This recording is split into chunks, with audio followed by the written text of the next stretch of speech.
on Living Ramadan. Entrepreneur and mother of two, Roshan Isaacs tells us about her move from the broadcasting industry to the fashion world. She helps budding designers and others find a space in the modest wear fashion industry.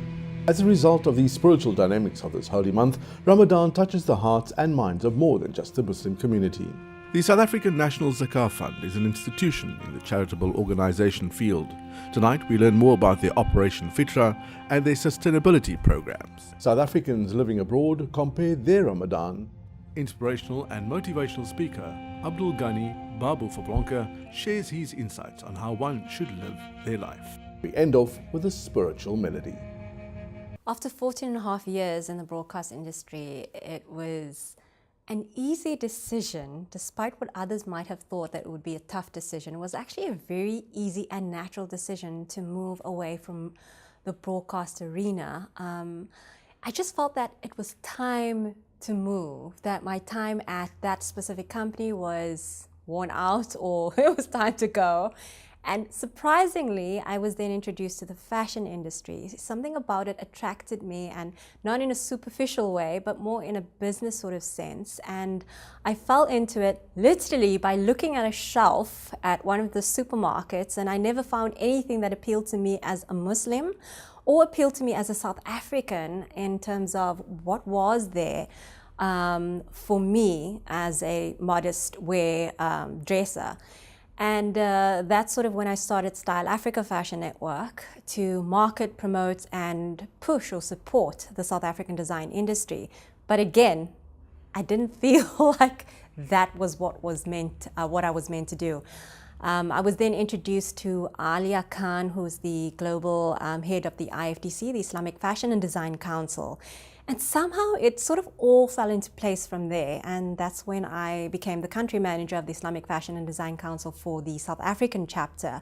And now I'm really able to enable our local South African designers to reach global markets. There's been a very big misconception of what modest wear is, because it's such a big sort of draw card or appeal to a Muslim or religious community, when in fact that community is so broad. Your modest wear market is not only your Muslim community, it is your Orthodox Jew, your Christian, your faith-based, your culturally influenced. It's so broad. And when I look at Africa alone, more than 50% of the African market is your modest wear market. But we don't really go into those statistics. It's not statistics that we've even looked or researched. And when that is presented to a lot of our design community or our industry or our buyers or our retailers, they are very, very shocked to find that that market exists. And I think it's because we've always played along the Western and European influences in South Africa that we haven't really inculcated our authentic African cultural and religious influences into our design wear. And I do see that that's slowly becoming a driving force in South Africa.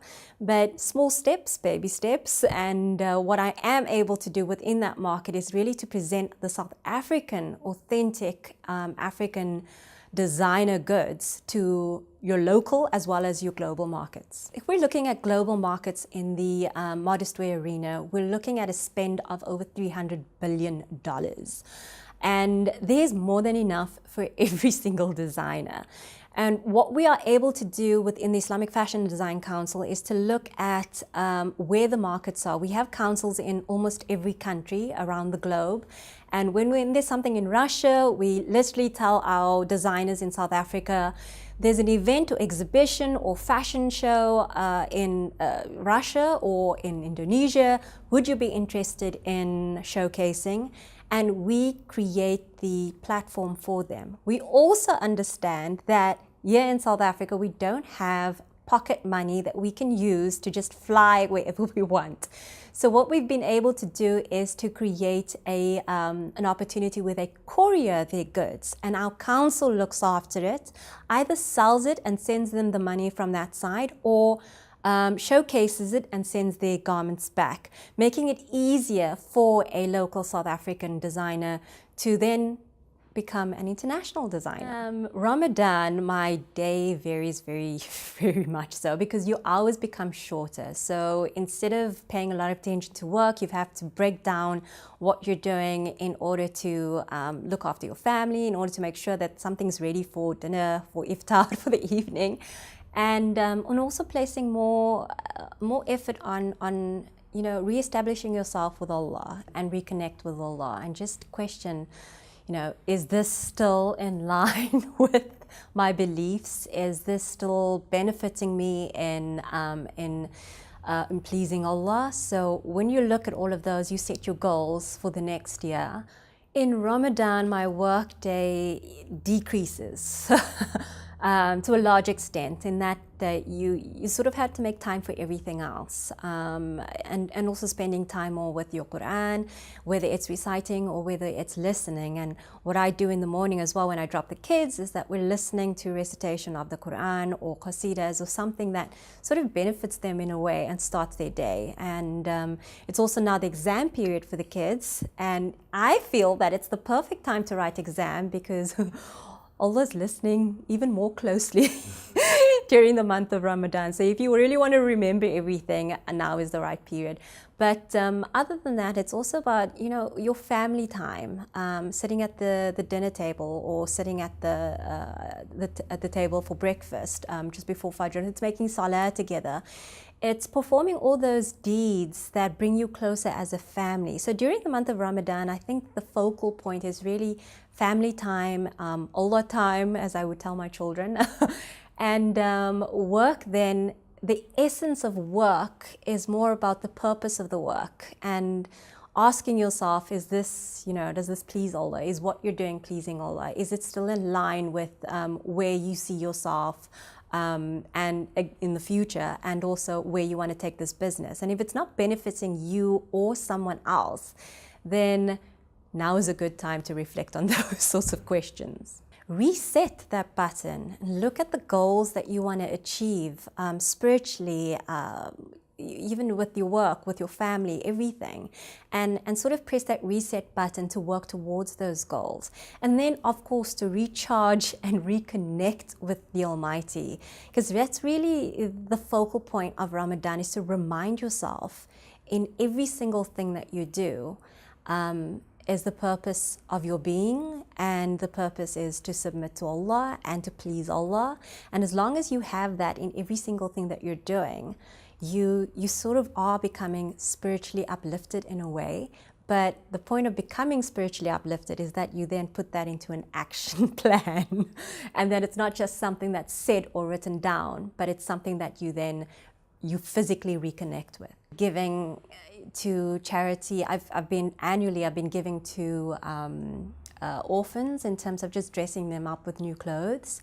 And then also what I'm busy with is the Modest Fashion Emporium, which is happening in July.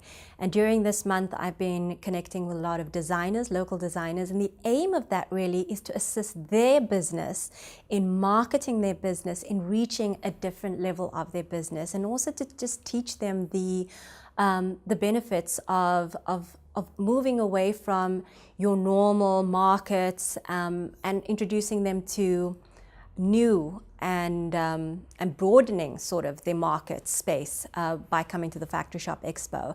But the idea of the whole Modest Fashion Emporium, again, is to help those businesses grow and create sustainability for them in the future. I believe that there's no limit to what you can achieve unless you limit yourself. And I've lived by that. We find ourselves confined. We usually confine ourselves to our job, to our family, to the people that we surround ourselves by, our friends. And when you confine yourself, you sort of lose sight of what your purpose of life is. Because we think, I studied to become a broadcaster, and that's what I'm going to do. I'm in a broadcast company. This is what I should do. But when we really look at what you are able to offer as a person, you realize that you cannot limit yourself to just what you see on face value.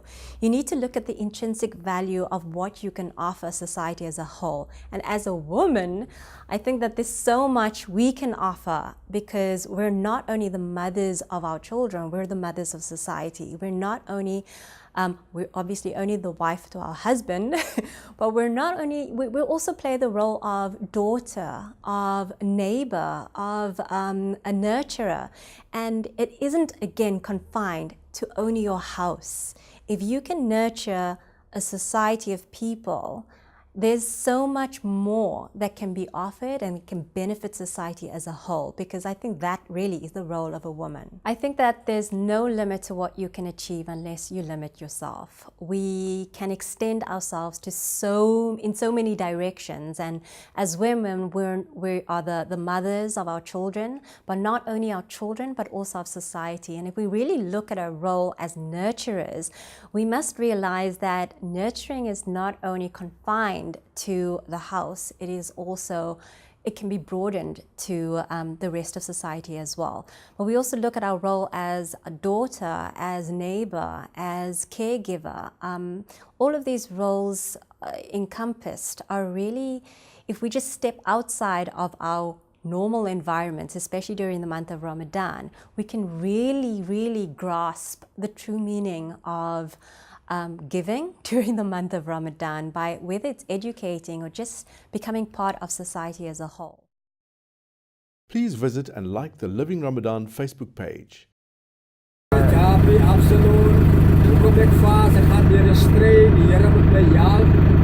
gee vir my 'n oplossing om deur hy stryd te gaan, en as ek aan die ander kant uitkom, is ek meer as 'n oorwinnaar. So die Here kan vir elkeen sy probleem op sy manier oplos. From what I've learned, having spoken to friends about it, Ramadan is not only a time of fasting between sunrise and sunset, but it's also a time of introspection, self-evaluation of one's faith, fellowship within communities, humility, focus, and of course the Barakat treats. The South African National Zakah Fund is an institution in the charitable organization field. Tonight we learn more about their Operation Fitra and their sustainability programs. The South African National Zakah Fund is a social welfare organization, and we have been mandated to collect all forms of charity, be it sadaqah, lillah, fitra, fidya, and also zakah. And all those funds that we collect on behalf of the communities, we then distribute to the most needy in our communities, the less privileged in our communities. And whilst we are focused on welfare, we're also now shifting a lot of our focus towards development, so that there is sustainability in terms of empowering people to become self-sufficient. So whilst our programs traditionally have been to assist and alleviate immediate need related to whether it be rental problems, whether it be issues around just putting food on the table, we've moved a lot from that into programs where we're developing for the empowerment of our youth, for the empowerment of micro enterprises. And so we're focusing our attention so that the development becomes a lot more sustainable, and we turn those who traditionally would have been the recipients into now people who can also donate and also give of their sadaqah, fitra, fidya and sadaqah. So Sanzaf was established 42 years ago, and with that came many years of hard work, and the hard work was to establish an organization that has a huge footprint and that has developed networks with all sorts of organizations, be it civil society, be it masajids, be it government. So to be able to deliver on the work that we are mandated to do, we have to develop these relationships so that we can reach the most needy in our communities. And over these many years where we've established the organization, it's built a lot on trust, which over the years, through our strict corporate governance and the fact that our books are open for anybody to scrutinize, we've to some extent enhanced that level of trust that people have in us. And similarly, like today, the program we've had with the Fitra hamper packing, we've encouraged people to come and participate in this hamper packing so that they can see where their money has been channeled. Because throughout the month of Ramadan, we've made appeals for the Muslim community to pay their Fitra and their Fidya, even Sadaqah Lillah and the Zakah to the South African National Zakah Fund. So today was an opportunity for people to come and experience what it is that we do with that money. Similarly, during the month of Ramadan, with all our iftar programs that we had at a number of massages all around the Western Cape, we encourage people to participate, come and see, come and have a look and be a part of what your money is giving us the ability to do and to fulfill also on the mandate. So today was a good opportunity for us to showcase not just the element of welfare I spoke about, but also the element of development. Because within our SEED program, which we showcase today, and SEED is the Sons of Education, Empowerment and Development Program, and it stretches holistically across the lifespan of our recipients, from early childhood development right through to tertiary education, and beyond that to micro enterprises. So it's a very holistic program where we're hoping to put in place a sustainable program that at the end of the program, people are able to come out of that program being empowered, having acquired a skill, and being able to then trade that skill in the job market, and therefore being able to support families. And when you support your family, you're able to make a difference not only to yourself, to your family, but to the community and inshallah to society at large. So over the 40 years, with the knowledge and the experience that we've gained, we've come to understand that our donors are also very sophisticated.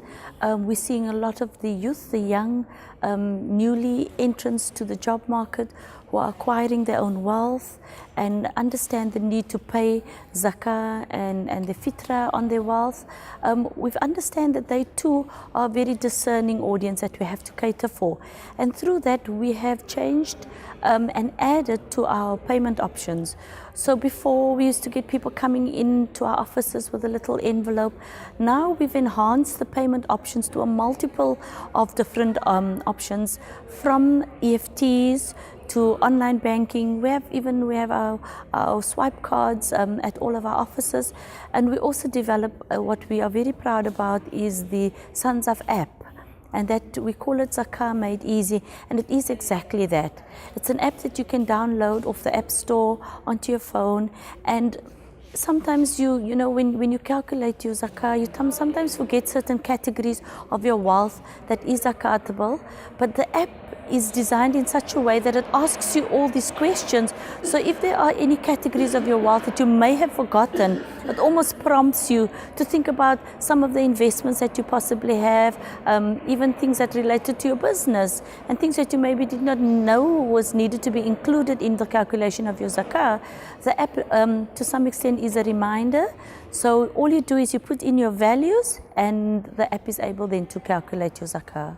So those are some of the developments we've come up with, but there's always new things that we're looking at. And today's experience, and earlier in the year when we had our Sons of Expo, we're looking at alternative ways of connecting with the community to stay relevant to the community, because we know that we need to talk to the youth of today. We need to speak to the young professionals, and we need to become appealing to them so that they understand that this is a credible, a very honest, trustworthy organization that they can channel their money to, and we've taken on that amana and we do everything in our power to fulfill on that amana.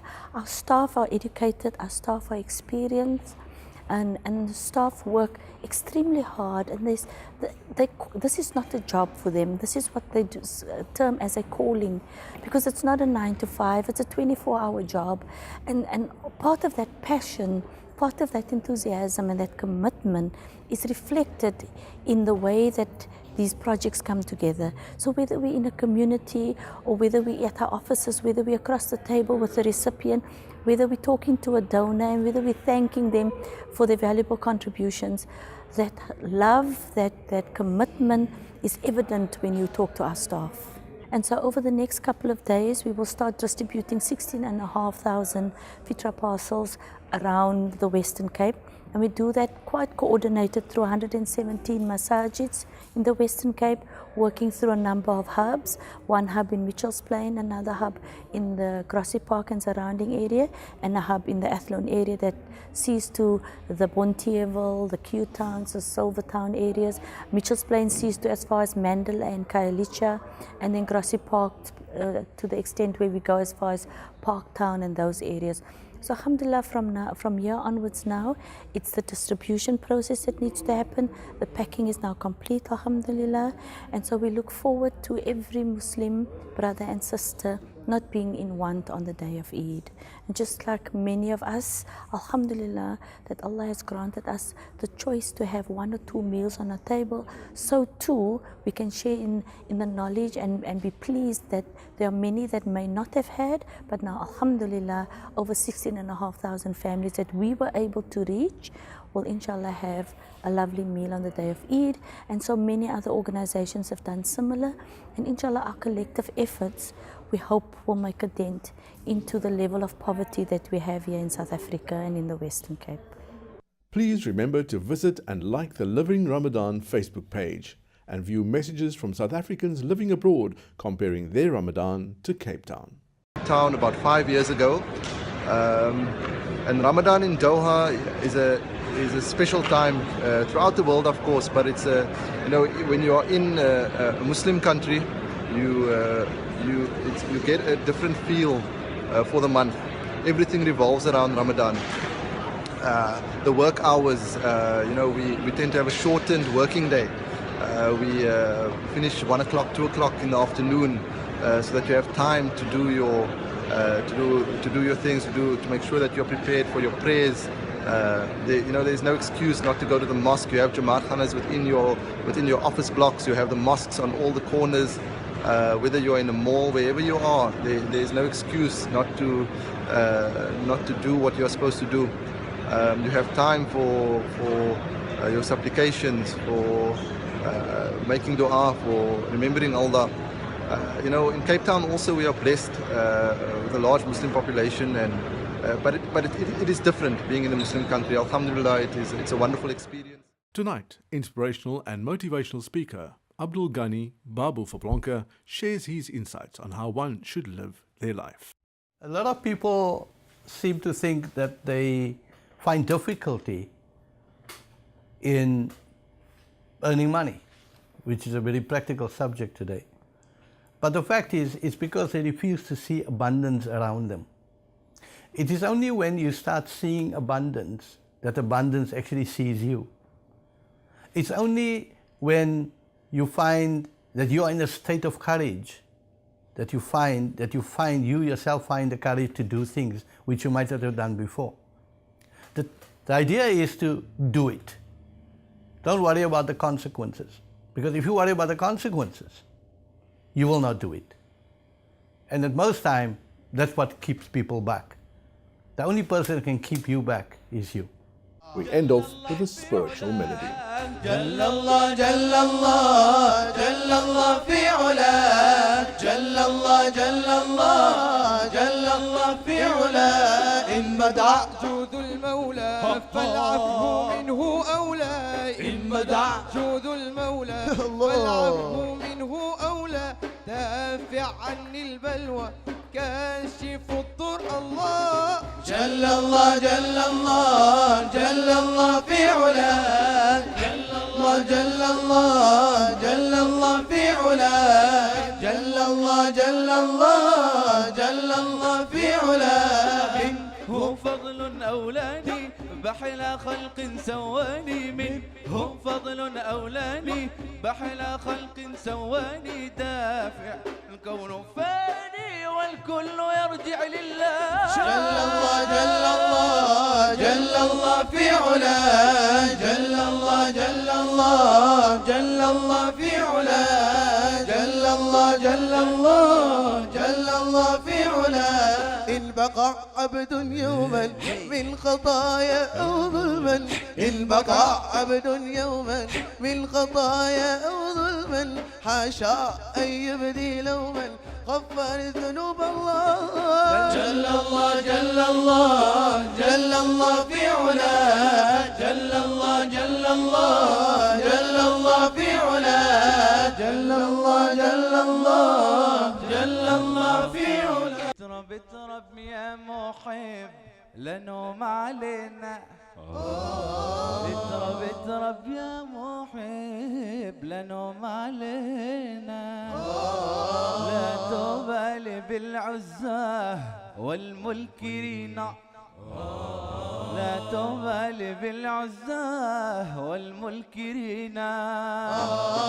أعظم فضل من الله طه نبينا، أعظم فضل من الله طه نبينا، بيلفزنا بالأمن بين المزيات. عندكم عيد يا حبابي مولد رسول الله خير البرية.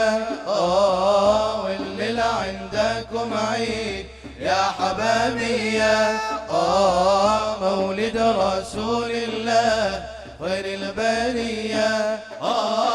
والليلة عندكم عيد يا حبابي مولد رسول الله خير البرية، مولد رسول الله خير البرية. حي قيوم الله، حي قيوم الله. لما وصلنا المدينة فاض الدمعة من عينينا، لما وصلنا المدينة فاض الدمعة من عينينا.